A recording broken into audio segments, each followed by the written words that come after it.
Oh boy, how are they gonna continue after this?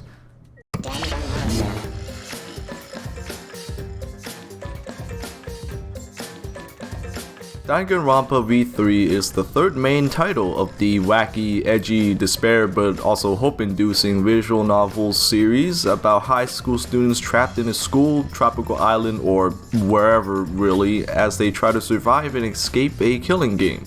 It was released in 2017, 5 years after the previous main entry.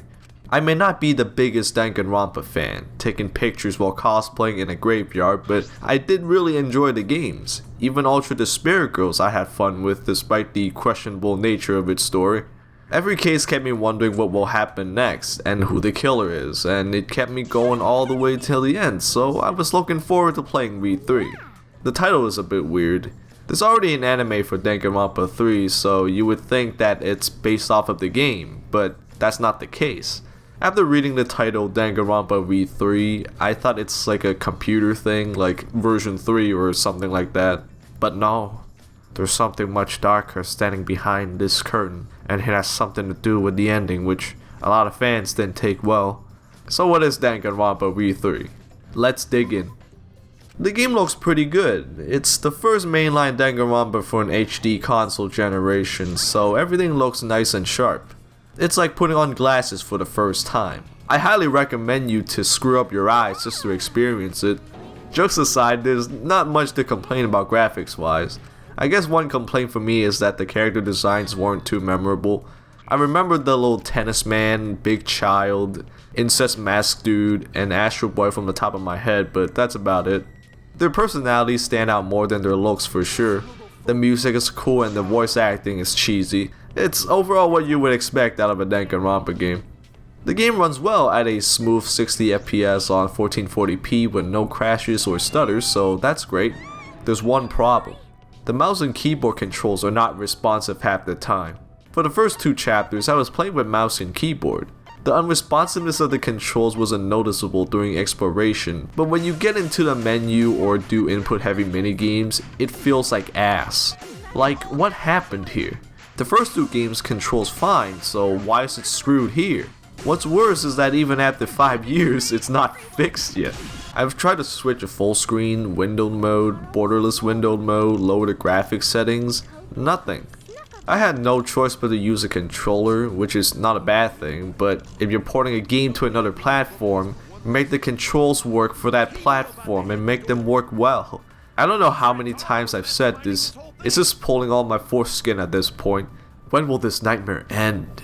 Gameplay is mostly the same as Danganronpa 2, but with some new minigames. You explore the world, this time being the ultimate academy for gifted juveniles, talk to your classmates, become friends, and when shit hits the fan, investigate the crime scene and go to the class trial. The students will discuss the murder and you have to find a contradiction in their arguments. You can refute a contradiction with truth bullets, which are clues basically, agree with someone or cut down someone's counter-argument in a metaphorical sword fight.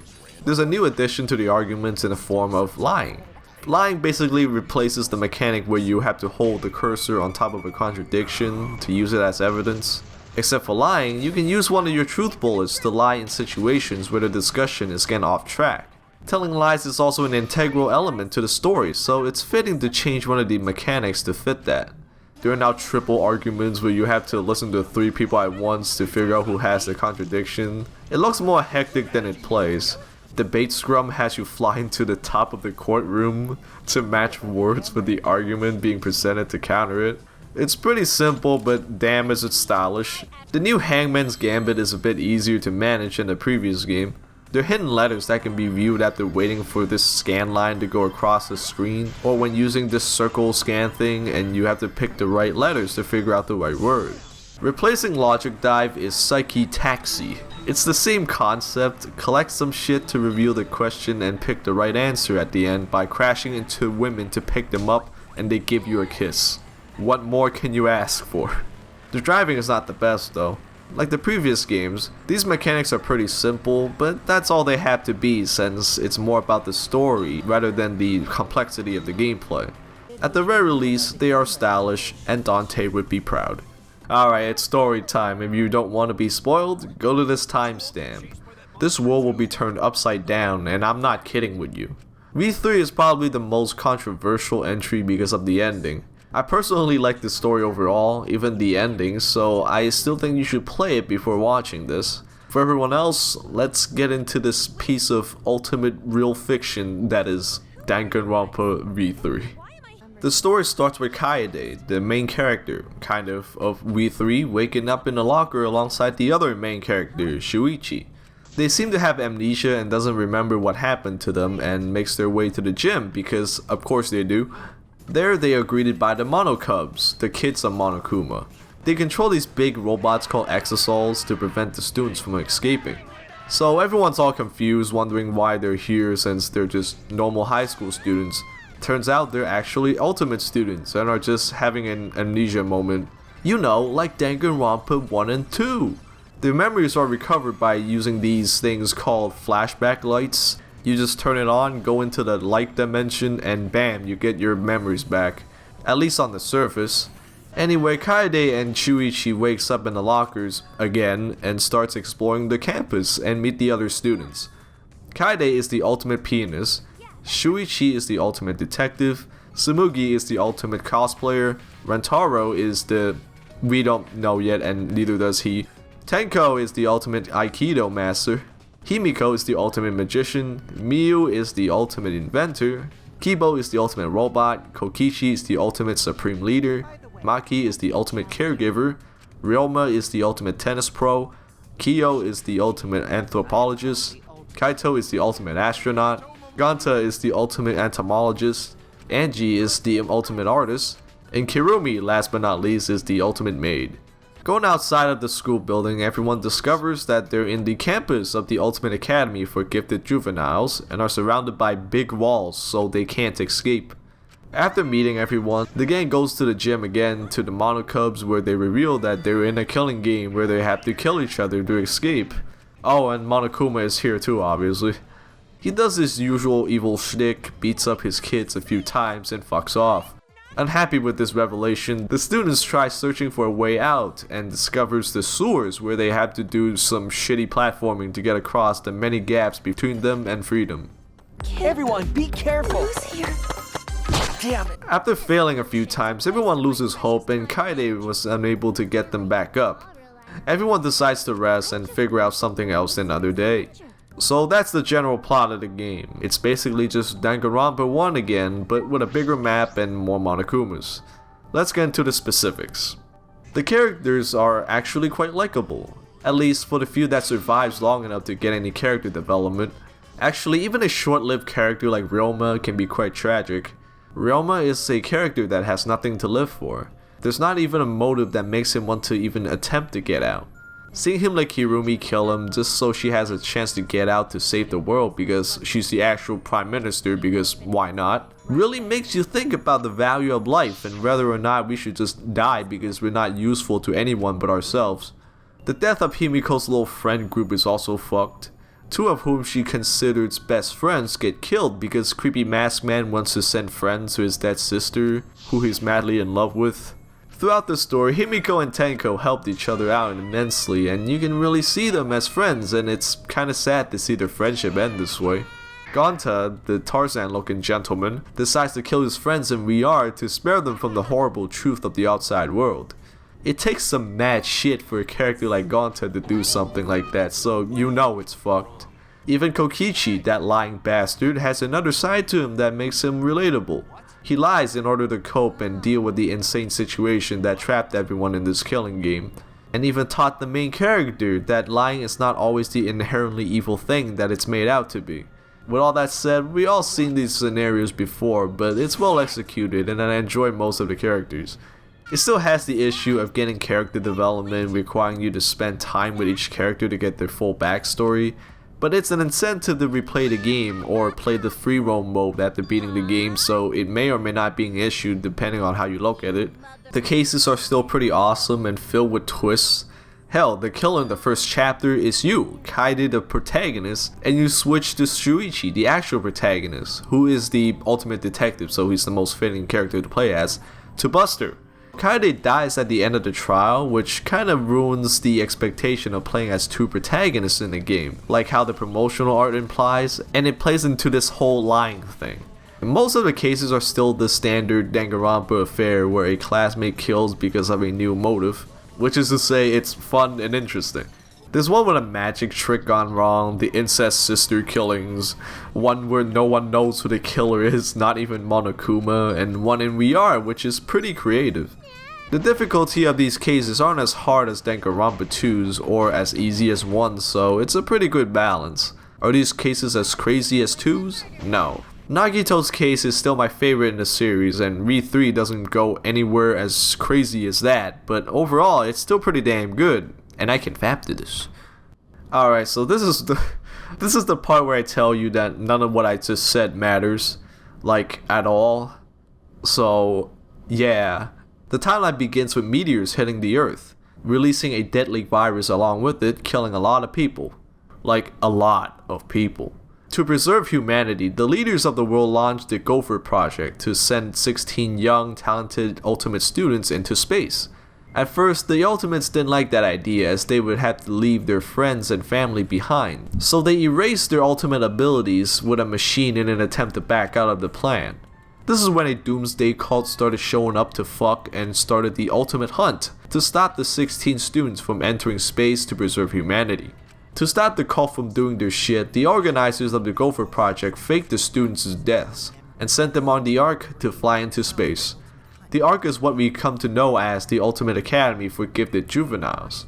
Basically, Earth is fucked this whole time and everyone's trapped in space. This is the truth that made Gonta want to put everyone out of their misery.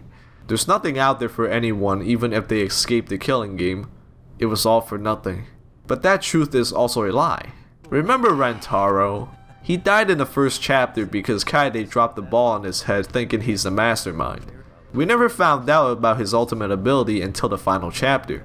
Rantaro is the ultimate survivor, implying that he survived the previous killing game. Now hold on a dang minute here. Rantaro wasn't a part of Danganronpa 1 or 2, so how could he be a survivor? Everything is revealed at the final trial where everyone revisits the first trial to find out who the actual killer is, since there was something fishy. Kaede's attempt on Rantaro's life actually failed and it was the mastermind who killed him, wrongfully executing her. The real mastermind is Tsumugi, the ultimate cosplayer. Also, she's Junko and Noshima, or at least a body double, because it's always her, right? They even made a joke about it. And here's the big twist. This is not real. I mean, no shit, right? This is a video game, it's fiction. But that's not what I meant. Everything that happened in the Danganronpa universe is fiction in the universe itself.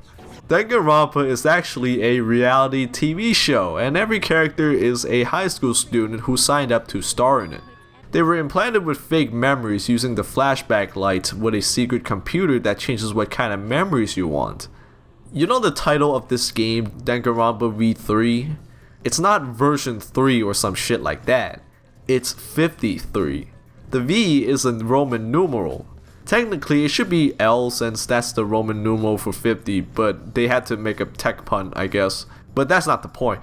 The point is, everything is a lie.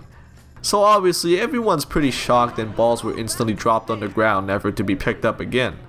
Tsumugi does the usual despair versus hope thing that Junko does, but our ultimate robot boy Kibo here refuses to give up and finds hope in the situation. This is exactly what Tsumugi needs to keep this show going. Throughout the game, Kibo can hear voices in his head that tells him what to do. Those voices are the viewers of the show. The viewers are here to see the students conquer despair with hope and feel the excitement and see the mystery unfold.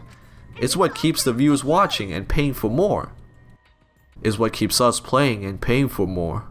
Except it's more fucked up in Danganronpa since to them it's real, but to us, the players, it's fiction. Struggling with shit being fake, everyone is deep in depression, but Shuichi remembers Kaede and how he promised to stop the killing game. So what does he do? Nothing. The only way to stop the killing game is to get the audience to stop watching, and what's a better way to stop them than make the show boring? Then Tsumugi and Monokuma makes you play minigames and you have to fail them on purpose, which is more entertaining than actually playing them, to be honest.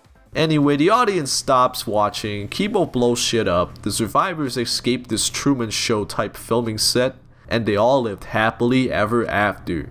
The end. Damn, where do I even start? Overall, I think the story is pretty good. It's just that a lot of the stuff gets shoved into your face at the last chapter that it's kinda overwhelming, just like Danganronpa 2 actually.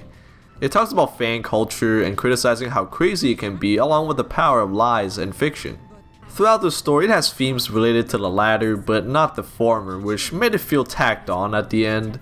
I guess the fan culture thing does tie into the theme of fiction, but still it feels underdeveloped. Anyway, let's talk about the controversial stuff. Now, I'm not exactly a scholar in writing, nor am I a nerd that puts over 200 hours into a game who makes 5-hour video game analysis videos on YouTube, so bear with me here. A lot of fans see the ending as an insult to their dedication, time, and money spent on this series, and I can see why. After all, everything is in-universe fake now, so who gives a shit anymore? But that's not what the ending is saying at all. The ending is about the power of fiction. Even though we know the events taking place in this game is fake, it still has the power to change lives and inspire people. Even though we know this is fiction, we can still learn something from it and experience something truly unique and interesting. I mean, the fact that this series still exists proves that the fiction is powerful. You know how hard it is to get millions of players to play a game and contribute to the community with fan art, cosplays, and fanfics? To have so many people spend their time on something that's seen as fake, that's the power of fiction. I mean, I'm a guy who spent most of his life playing video games and spent like, what, 2-3 years making game reviews now? That says something. Fiction can change lives. Fiction can change the world. And in a way, the ending can be seen as a way of appreciating the fans for all their time and dedication to it. Even though they kind of put it as an insult and troll the fans, but you know, I guess that's what they do, innit? With all that said, it would be a massive shame if the game was canon. Danganronpa has such an interesting universe full of interesting characters and stories that it would be a waste to make it all fake in universe. Let fiction be fiction, but don't let it be fake, if that makes any sense. Danganronpa V3 is a good game. It has some nice graphics with a nice art style along with good music and gameplay. It also runs well on PC. The minigames are still not a strong point, but it doesn't have to be since the story is the main focus, and the voice acting is pretty cheesy at points. I enjoy the story for what it's going for, even though the devs cramped a lot of it at the end. V3 is probably the most controversial entry due to the ending, but it's still a good entry to the series. I just wish they'd make an actual sequel next time. Also, fix the mouse and keyboard controls. It took around 30 hours to finish the game, and I do recommend it. I don't think it would have as much impact if you're a new player though, so be sure to at least play the first 2 games if you want to get into it. Alright, that's all for the video. Thanks for watching. It takes a bit longer to make videos these days since my part-time job is giving me 40 hours a week for some reason. I'll be looking for another one soon, so maybe I can squeeze out at least one review quicker. Anyway, like and subscribe if you want to support me and my shitty opinions. Until next time, later.